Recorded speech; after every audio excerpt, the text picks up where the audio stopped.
সেইটো জাতি যিটো জাতিৰ খেতি পথাৰতো অচিনাক্ত লোক থাকে, যিটো জাতিৰ বাছখনো অচিনাক্ত লোকে চলায়, যিটো জাতিৰ ঘৰৰ দুৱাৰ মুখতো অচিনাক্ত লোকজনে আহি কাম কৰে, সেই জাতিটোৱে বহু দিনলৈ নিজৰ ভৰিৰ ওপৰত নিজে থিয় হৈ থাকিব নোৱাৰে। আবেগেৰে এটা জাতিৰ নিৰ্মাণ কেতিয়াও হ'ব নোৱাৰে। এটা জাতিৰ নিৰ্মাণৰ সৌধ হৈছে পৰিশ্ৰম।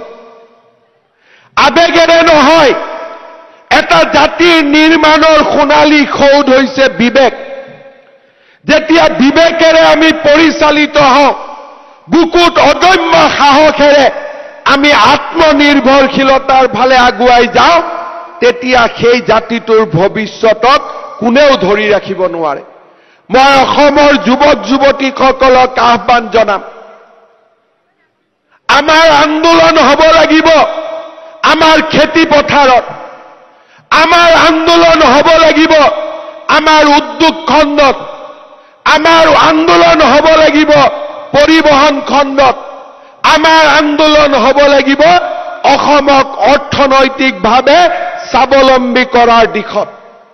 আজিৰ নতুন অসমীয়াই বন্ধ ধৰ্ণা পিকেটিঙৰ আন্দোলনক সমৰ্থন নকৰে। সেই আন্দোলন আমাক লাগে, যি আন্দোলনে অসমৰ পৰা অচিনাক্ত লোকসকলক আঁতৰি যাবলৈ বাধ্য কৰিব। মই আজিৰ এই দিনটোতেই প্ৰতিগৰাকী অসমীয়া ভাৰতীয়ক অনুৰোধ কৰিম, যিমানেই টকা নিদিয়ক কিয়, যিমানেই মূল্য নিদিয়ক কিয়, নিজৰ মাটিডোখৰ যাতে কেতিয়াও আপোনালোকে অচিনাক্ত লোকক বিক্ৰী নকৰে, তাৰ বাবে মই আহ্বান জনাম।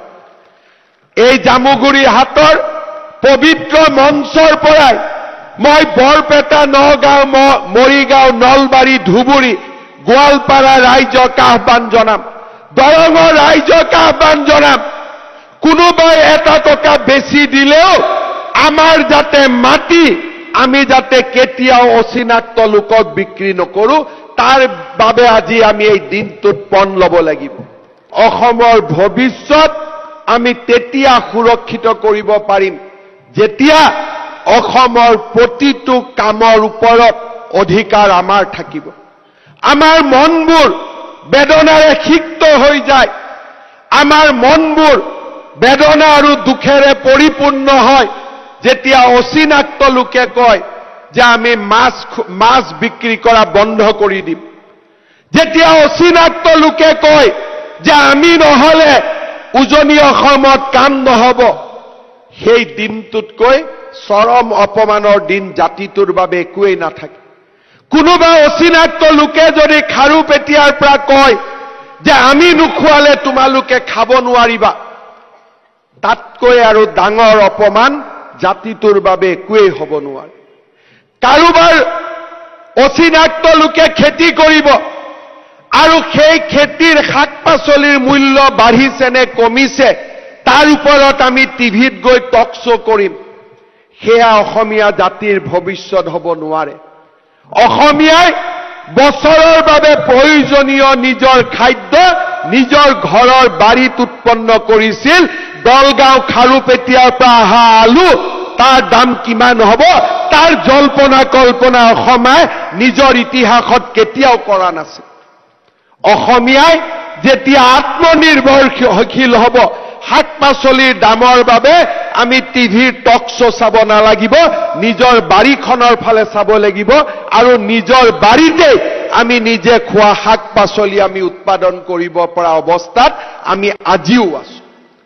যদি অসমীয়াই বজাৰৰ মূল্য বৃদ্ধি হৈছে তাৰ আলোচনা আমি একেদিনাই নোহোৱা কৰিব পাৰো যদি আমাৰ খেতি পথাৰখন 9টা মাহ খালী নাথাকে।